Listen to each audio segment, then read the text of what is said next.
بسم الله الرحمن الرحیم. شروع کوم د پاک الله په نوم چې بخونکې او مهربانه دی. ګرانو عزتمندو درنو وطنوالو، د ټولو نه مخکې زه ټول افغان ولس ته که هغه د دنیا په کوم ګوټ کې هم دیره دي، زه هغوی ته د ډز د اخلاصه د مینې نه ډک سلامونه، پاکې هیلې او نیکې پیرزونې وړاندې کوم. ګرانو وطنوالو،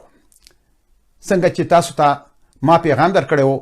چې زه به نن تاسو ته د لوی افغانستان د جوړېدو او بیا د هغه د آبادولو په باره کې خبرې کوم، نو په دې وجه زه نن ستاسو په خدمت کې حاضر یم. ګران وطنوالو، اوس به زه راشم د لوی افغانستان د غورځنګ ګریټ افغانستان مومنټ یعنې د ګام کړنګلارې او تګلارې ته. هر کله چې یو غورځنګ، یو تحریک یا یو ګوند خپل پروګرام مخ په وړاندې بوځي، نو هغه خپله کړنګلاره او تګلاره د ولس سره شریکوي چې کله موږ په دولت کې راشو نو موږ به څه کارونه د ولس د ښېګړو دپاره کوو. نو زه اوس د لوی افغانستان د غورځنګ ګریټ افغانستان مومنټ یعنې د ګام تګلاره او کړنګلاره ستاسو په خدمت کې وړاندې کول غواړم. خو دا یو څو بنیادي خبرې زه تاسو سره شریکوم، نور به بیا د ګام ملګري سره کینی او د ولس د ښېګړې دپاره به نورې لارې هم ټاکي. ګام دوه پلانونه لري. اولنی پلان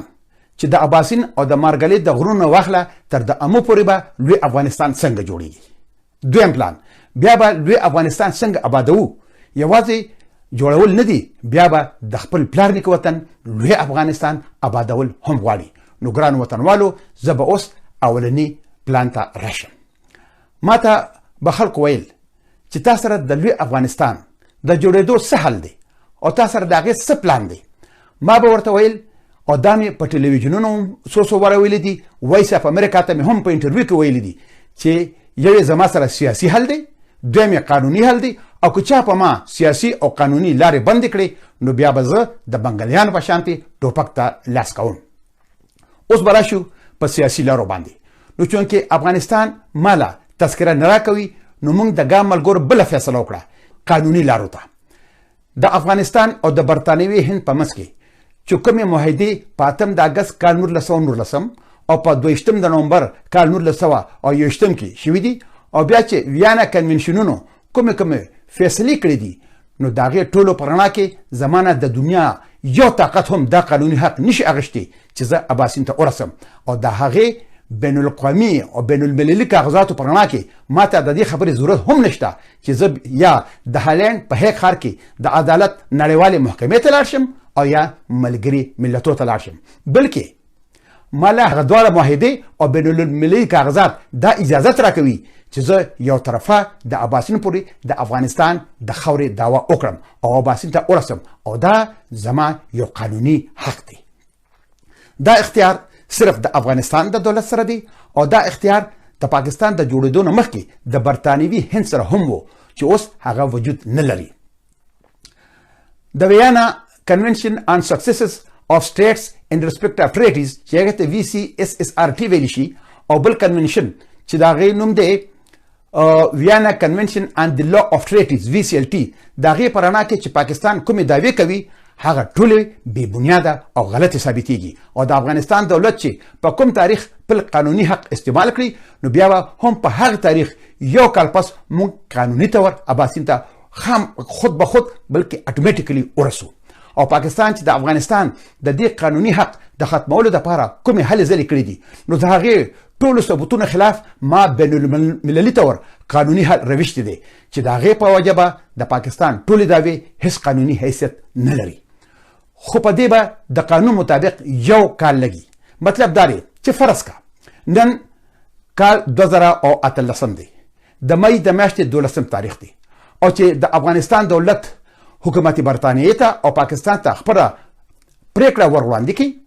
نو هم په دې تاریخ به په 12 د مۍ کال 2019 کې به موږ قانوني تور اباسین ته ورسو او دا حق د دنیا یو طاقت هم د افغانستان نه اخیستی نشي او د افغانستان د حق د امان الله خان نه راواخله تر د اوسه پورې یو مشر هم نه دی استعمال کړي او نه استعمالوي ځکه چې بیا به لر او بر یو ځای شي نو چې لر او بر یو ځای شي نو بیا به د دوی شخصي ګټې او چوکۍ په خطر کې پریوزي او دا سلسله د امیر امان الله خان د وخت نه را روانه ده. ګران وطنوالو، دوی د خپلې ځمکې او د 45 میلیونونو خپل ولس پرېښودو ته تیار وو او دي، خو د خپلو شخصي ګټو او چوکو پرېښودو ته نه تیار وو او نه دي. چې کله موږ رسمي طور د لوی افغانستان ځمکې دعوه وکړو نو د افغانستان په نقشه کې به په اباسین پورې خوره هم اخودلی شي او د پاسه په ولیکلی شي محکوم افغانستان او یو کال پس به ترنه د محکوم افغانستان ټکي لر کړی شي. د دې نه علاوه به موږ په افغانستان کې چې څومره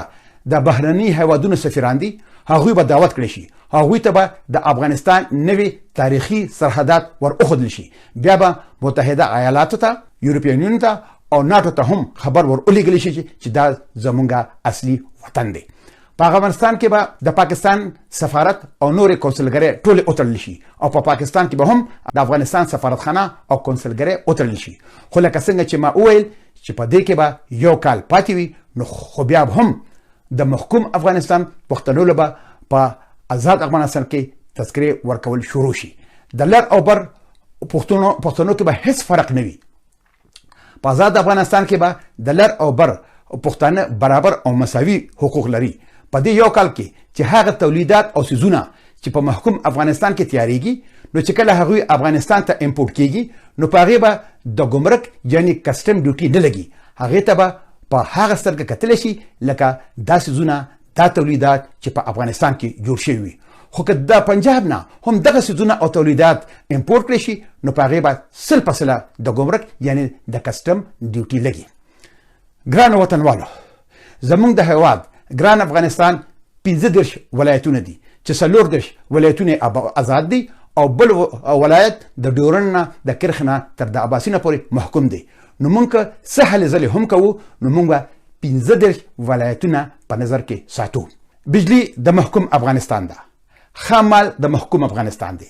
ګیس د محکوم افغانستان دی، مزدور د محکوم افغانستان دی، خو کارخانې ورته په پنجاب کې جوړې شوي دي. اوس چې افغانستان ته د پاکستان نه کوم سیزونه راځي نو هغه 90% د پنجاب نه راځي او په محکوم افغانستان کې د بجلی او ګیس د نشتون په وجه کارخانې بندې پرتې دي. حالانکه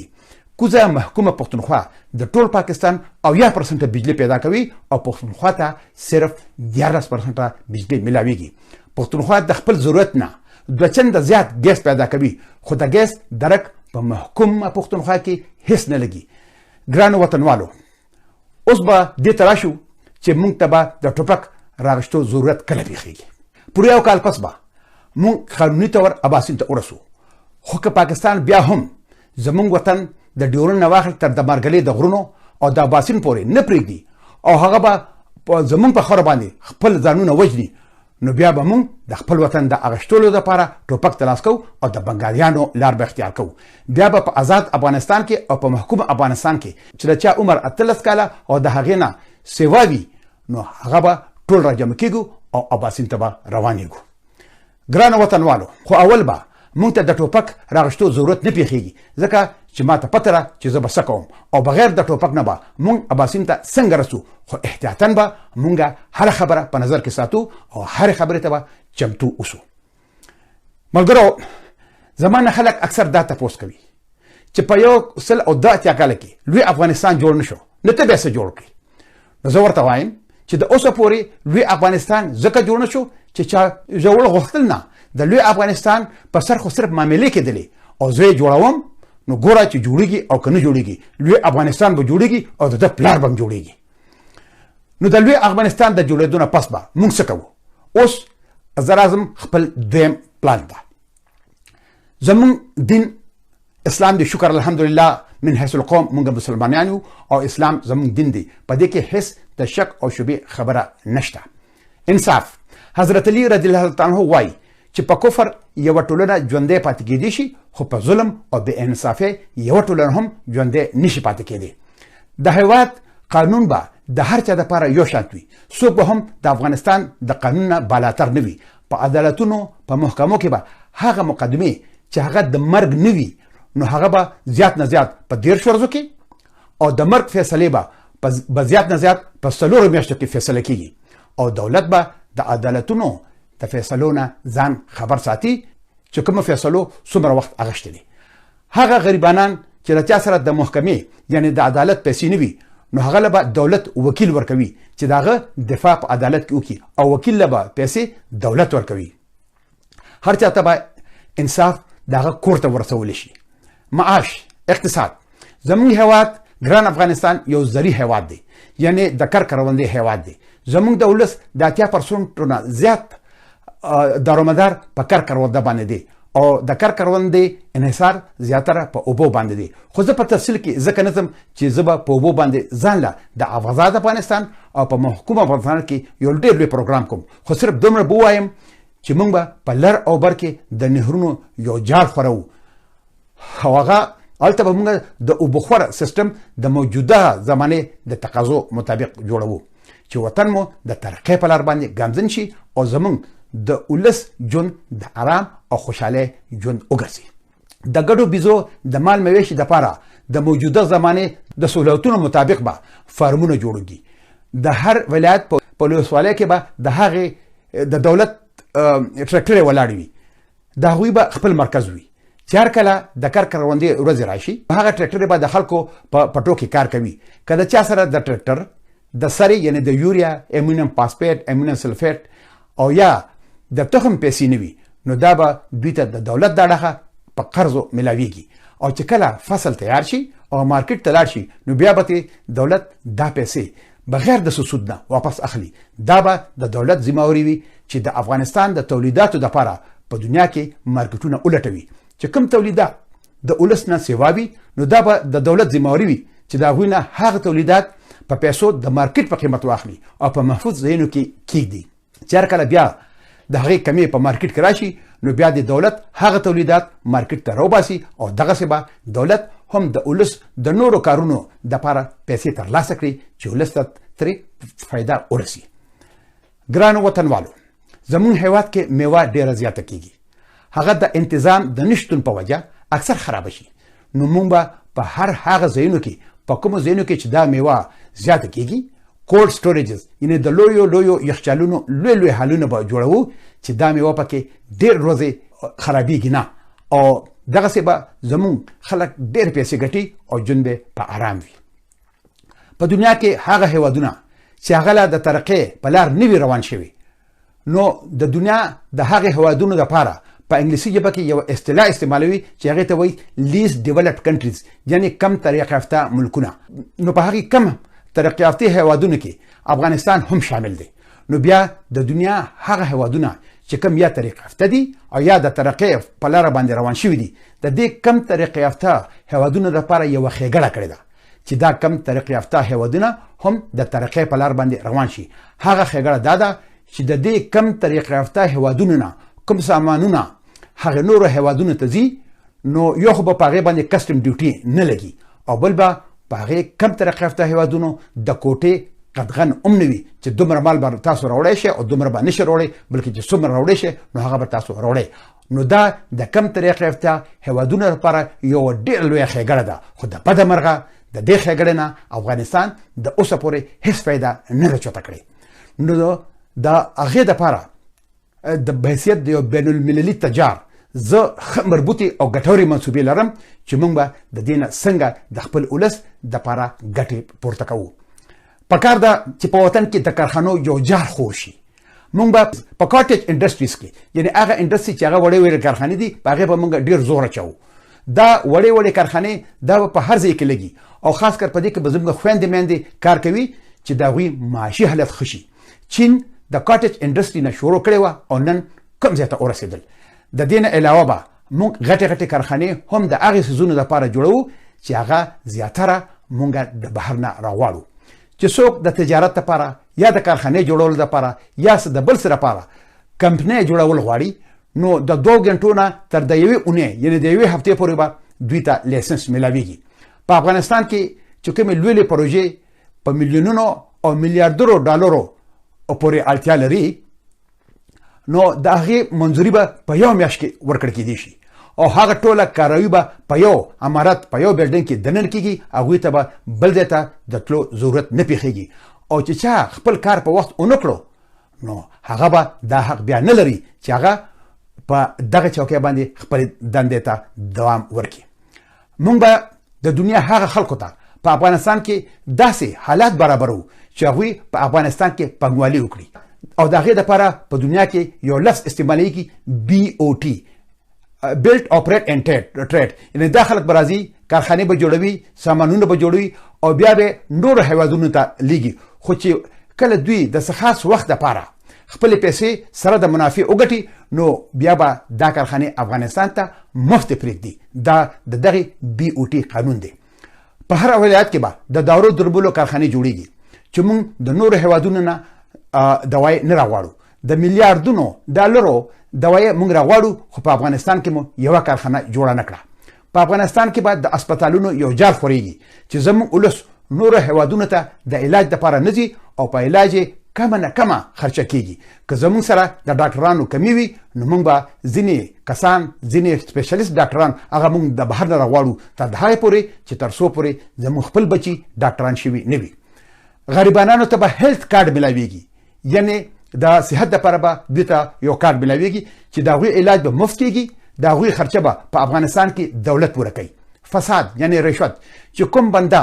په فساد کې ونیولی شي که هغه د دولت په هر سویه وي نو هغه سره به د افغانستان د قانون د لاندې په سختۍ سره برخورد کېږي او که چا دولت لوټلی وي او یا د دولت په ځمکو په زور قبضه کړې وي نو د هغوی سره به هم د یوې پیسې حساب کېږي او چې چا د خپلو شخصي ګټو دپاره د خپل هیواد سره د نورو هیوادونو په اشاره خیانت کړی وي نو د هغوی سره به هم حساب کتاب کېږي او د هغوی د بچ کېدو به هیڅ امکان نه وي. په وطن کې دننه پالیسي اولنې ملت جوړنه ملتونه د ورکوټوالي نه جوړیږي. په هر ولایت کې به د ماشومانو دپاره په صحت افزا مقاماتو کې ځایونه جوړیږي چې په هغوی کې به د مختلفو ولسوالونو د مختلفو قومیتونو په کال کې یو ځل د ګرمو په چوټیانو کې یو میاشت د ماشومان راځي د دوی د لوبو لپاره په خپل منځ کې د مینې محبت پیدا کولو دپاره به ښه منظم پروګرامونه په نظر کې ساتل شي چې د دوی نه د قومیتونو په منځ کې د نفرت بوټي د ویښ نه وباسل شي. چې کوم مې کورنۍ د خپلو بچو خرچه ورکولی شي نو هغه به په خپله هغه خرچه ورکوي او چې له چا څه وس نه کېږي نو د هغوی خرچه به د افغانستان دولت ورکوي. دې قسمه کیمپونو ته په دنیا کې سمر کیمپ ویلی شي چې د اوړي کیمپونه به ورته یادېږي. د ځوانانو دپاره به هم په دغه ډول کیمپونه جوړیږي او هغوی به د ګرمو په چوټیانو کې یو میاشت هم په دغه کیمپونو کې وخت تېروي او د هغوی د سهولیاتو به په ډېره ښه طریقه خیال ساتلی شي او په هغې کې به د مختلفو قومیتونو په منځ کې د ورورولۍ او خورولۍ مینه او محبت د زیاتولو دپاره د خپل حد نه هم زیاتې هلې ځلې کېږي. که څوک دغه خرچه برداشت کولی شي نو د هغوی نه به پیسې اخیستې شي او چې څوک یې نشي برداشت کولی نو دولت به د هغوی له پیسې ورکوي. د مشرانو خدمت هغه مشران سړي او ښځې چې د هغوی څوک نه وي او یا د نورو وجوهاتو په بنا په خپل کور کې ژوند نشي تېرولی نو د هغوی دپاره به دولت خپل لوی لوی عمارتونه جوړوي چې په بهر دنیا کې ورته سینیر هاوسز وایي د مشرانو کورونه. په هغې کې به د هغوی د خوراک څښاک د اوسېدو د جامو د دارو درملو او ډاکټرانو بندوبست دولت کوي چې هغوی د خپل عمر اخیره حصه ښه په ارام سره تېره کړي. کلیوالې هلې ځلې د کلو په سطحه به جرګې جوړیږي چې هغوی به په میاشت کې سره رایوځای کېږي او که ضرورت وي نو څه وخت هم دوی ته پکار وي چې راجمع شي نو دوی به راجمع کېدی شي چې دوی د خپل ولس د غم درد او د خوشحالو نه ځانونه خبر ساتي. که د خلکو په منځ کې څه جګړې او شخړې وي نو په ځای د دې چې عدالتونو محکمو ته خبره لاړه شي نو پکار ده چې درونو او خویندو په شان په خپل منځ کې کینې او خپلې مسلې حل کړي او دغسې به په خپل منځ کې تربګنۍ او دښمنۍ ختمې شي او د وروڼو خویندو په شان به په خوشحالۍ سره په شریکه سره خپل ژوند له دوام ورکړي. د وطن د پولیسو او د فوج به ډېر زیات خیال ساتل کېږي. پولیس زموږ د کورني معاملاتو محافظ دي او فوج به زموږ د سرحداتو حفاظت کوي. د دوی به موږ د هر قسم جایز ضرورتو پوره کولو خیال ساتو چې دوی په خپل کار کې بوخت وي او د خپل کورنۍ فکر ورسره نه وي چې هغوی په کوم حالت کې ژوند تیروي. د دوی د تنخواګانو او نورو سهولیاتونو به ډېر زیات خیال ساتل کیږي. د استخباراتي ادارو به د هغې د مضبوطولو دپاره به د حد نه زیات کوششونه کیږي. نظام زمونږ په هېواد کې صدارتي طرز حکومت دی، پریزیدنشل فارم اف ګورنمنټ، چې هغه به د ډیموکراسۍ په ذریعه منځته راځي. د ډیموکراسۍ څلور ستنې دي: مقننه، انتظامیه، عدلیه او رسنۍ. موږ به د دې څلورو ستنو د مضبوطولو دپاره هر قسمه کوششونه کوو. هر ولایت له به اختیار ورکړل کیږي چې خپل ولایت مخ په وړاندې باندې بوزي. دا نه چې هر څه به د ارګ نه تابعیږي. مرکز به صرف د ولایتونو نگراني کوي چې کارونه څنګه روان دي، نور کار به ټول ولایتونه په خپله کوي. د شوروي اتحاد د ماتېدو یو وجه دا هم وه چې هر یو کار به بغیر د ماسکو نه کېدو. بودیجه به هر ولایت ته د هغوی د آبادۍ په لحاظ د سخت نظارت د لاندې ورکړل کیږي چې فساد ونه شي. په هر ولایت کې به د پروژو ډېر خیال ساتل شي چې په وخت او بغیر د څه فساده هغه پروژې سرته ورسي. مرکز ته چې کوم ولایت څومره ټکسونه ورکوي او په مرکزي بودیجه کې د هغه ولایت څومره ونډه وي، نو چې کله د مرکز نه هغه ولایت ته کومه بودیجه ورکړل کیږي نو د هغه ولایت ونډه به هم په نظر کې ساتل شي چې دم په مرکزي بجټ کې څونه ونډه ورکړې ده. د بجلی د جوړولو دپاره به په کاغذاتو کې نه، لکه چې د اوسه پورې 21 ډیمونه د دولت د خلکو سره پراته دي او د معاملو دپاره ساتلي دي، بلکې موږ به په ډېره بیړه سره د اوبو د ډیمونو د جوړولو کار مخ په وړاندې باندې بوزو او چې وطن روښانه شي او کارخانو ته په ارزان قیمت بجلی ملاویږي، چې زموږ د تولیداتو قیمت کم وي په بین الاقوامي دنیا کې او د نورو ملکونو د نورو هیوادونو چې کم سامان او کم تولیدات دي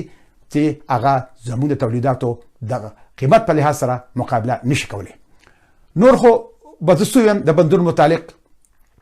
خو د کال 2001 نه پس تر د اوسه پورې په افغانستان کې د اوبو یو ډیم هم نه دی جوړ شوی. د سړکونو، د پلونو او د ریل ګاډي د پټلو به یو جال خورېږي. تعلیمي نصاب په ټول افغانستان کې یو شان وي. د پیښور او د کابل په سکولونو، کالجونو او یونیورسټو کې چې کوم تعلیم ورکولی شي، هغه تعلیم به په کلو بانډو کې هم ورکولی شي. په تعلیم به موږ ډېره زیاته خرچه کوو. چې کوم محصلین ښه درس وایي هغوی ته به بورسونه هم ورکېدی شي. چې کوم محصلین ښه درس وایي او پیسې ورسره نه وي، نو بیا به ورله دولت په مختلفو طریقو د قرض بندوبست هم کوي. خو که دوی په یو سم کې هم ناکامه شو، نو هغه د قرض پیسې به په هغه ورځ باندې بندیږي او چې کله درس دوی مکمل کړي او نوکري ورته ملو شي، نو بیا به ترې دولت هره میاشت لږې لږې پیسې اخلي چې په دوی باندې بوج را نشي. او چې کوم قرض ورته دولت ورکړی وي، نو په هغه پیسو به ترې دولت هیڅ سود نه اخلي. چې کوم خلک په کومه شعبه کې هم په راتلونکي وخت لپاره د خپل وطن د آبادولو په غرض کم تحقیق کوي، نو د هغوی د تحقیق دپاره به ښه حالات پیدا کولی شي. د یتیمانو لپاره سهولت، چې کوم ماشومان یتیمان دي د هغوی د اوسېدو، د تعلیم، د کتابونو، د جامو، د صحت، چې د هر څه خیال به ساتل به هغه به د افغانستان د دولت ذمهواري وي. او که چا په ماشومانو جنسي تجاوز وکړو، نو هغه ته به سخته سزا ورکړل کیږي. د ښځو حقوق، د واده دپاره به عمر 18 کاله ټاکل کیږي. د 18 کالو نه به مخکې څوک واده نه کوي. ښځو ته به هره شعبه کې هر قسم سهولیات او بنیادي حقونه ورکړل کیږي. نر او ښځې د افغانستان د وجود نه جدا کېدونکې برخې دي. پکار ده چې دواړه په شریکه سره د خپل وطن په آبادولو کې ستړي وکړي. د پاکستاني پیسو به په افغانستان کې هیڅ اجازات نه وي. د بیان ازادي، پرسنو به هیڅ بندیزونه نه وي. هغه یو کال چې کوم به موږ د لوی افغانستان انتظار کوو، یو بوستر به په شنشاب کډو باندې لګي او بل بوستر به په سپین بولدک باندې لګي چې د محکوم افغانستان خلک په ژوندۍ بڼه د آزاد افغانستان پروګرامونه سره کتلی شي. ژبه، قومي ژبه به پښتو او دري وي. خو چې څوک د څه نوکرۍ دپاره او یا څه د بل څه دولتي عهدې دپاره عریضه ورکوي او د هغه دواړه ژبې یعنې پښتو او دري زده وي، نو هغه ته به غوړهتوب ورکولی شي. هغه کسان چې هغوی په افغانستان کې په مختلف قومیتونو کې نفاق پیدا کوي او هغوی د یو بل نه لرې کوي، نو د هغوی سره به د دولت د اړخه سخت سلوک کیږي. ترانسپورټ، د ترانسپورټ د نظام د بدلولو لپاره د مکمل بدلون ضرورت دی. د ترانسپورټ قوانین به په مکمله توګه په نظر کې نیول کیږي. یو کس به هم د ترانسپورتي قانون د هغوی د نظام او د ضوابطو نه بالاتر نه وي. اساسي قانون د افغانستان په اساسي قانون کې به په بشپړه توګه بدلونونه راوستلی شي. د وطن دفاع زموږ هېواد د جغرافیې د لحاظ سره په داسې سیمه کې پروت دی چې د تاریخ په اوږدو کې هر هېواد په موږ د خپلو ګټو په غرض بریدونه کړي دي، خو زموږ مشرانو چېرته هم د خپل وطن د دفاع دپاره هغه کارونه نه دي کړي چې د هغې په وجه موږ د خپل وطن د دفاع دپاره د بل چا لاس ته ناست نه. لکه د پاکستان اویا کاله وشو، هوایي جهازونه جوړوي، بحري جهازونه جوړوي، ټینک جوړوي، میزایل جوړوي، ان تر دې اټم بم جوړ کو. خو د افغانستان 215 کاله وشو او د جامو ګنډلو ستن هم نشي جوړولی. زموږ مشرانو سره د وطن د دفاع غم نه بلکې د خپلو چوکو د دفاع غم ورسره و. موږ به خپل وطن ته په اولني پړاو کې د ټینکونو، د ځمکې نه په هوا کې د جهازونو ویشتلو میزایل او د ځمکې نه د ځمکې پورې د میزایلو ټکنالوژي افغانستان ته راوړو. او ما ته پته ده چې دا به د کوم ځای نه راځي او ما د هغې خبره هم کړې ده. وړې وسلې به موږ په خپله جوړوو او په دویم او دریم پړاو کې ما ته پته ده چې موږ به په دفاع په لحاظ سره موږ نور څه کول غواړو. معدنیات او منرلز زموږ په هېواد کې معدنیات یعنی منرلز ډېر زیات دي چې هغه د افغانستان ډېره لویه اساسه ده. نو پکار ده چې هغه د اشغالګرو نه بچ وساتو. نو د هغې دپاره موږ یو داسې پلان لرو چې هغه به صرف د افغانستان د ولس په ګټه تمامیږي، دا نه چې په شخصي ګټو به تمامیږي. هنګامي ټلیفون نمبرز په هر ولایت کې به ایمرجنسي ټلیفون کال سنټر وي چې هغه به د هسپتال او د پولیس ایمرجنسي سره ملګ وي چې څوک ټلیفون وکړي نو که د هسپتال خبره وي نو چې سمدستي ورپسې امبولانس لاړ شي، او که د پولیسو خبره وي نو چې سمدستي ورپسې پولیس لاړ شي. لکه په نارت امریکا کې دا نمبر 911 دی چې لکه نهم او یو دلته به په افغانستان کې موږ ځان له خپل یو نمبر وګورو چې هغه به یادولو کې ښه اسان وي. په افغانستان کې د کال 2001 نه پس یوه اداره هم مضبوطه نه ده. ادارې بالکل تابع او برباد دي. موږ به هر اداره په خپلو خپو ودرو چې زمونږ یو اداره هم داسې نه وي چې هغه خپل کار په صحیح طریقه سرته نشي رسولی. خارجه پالیسي زموږ خارجه پالیسي به د افغانستان د کورنۍ پالیسۍ تابع وي. دا نه چې د افغانستان په باره کې به فیصلې به هر هېوادونو کې کیږي او موږ به په هغې پالیسو پسې ځو لکه څنګه چې د اوسه پورې کیږي او روانې دي. چې کوم هېوادونه د افغانستان په بربادۍ کې ککړ دي نو هغوی به انټرنیشنل کورټ اف جسټس ته بین الاقوامي محکمې ته وړل کیږي. که په یوګوسلاویا د جنگي دیانتکارو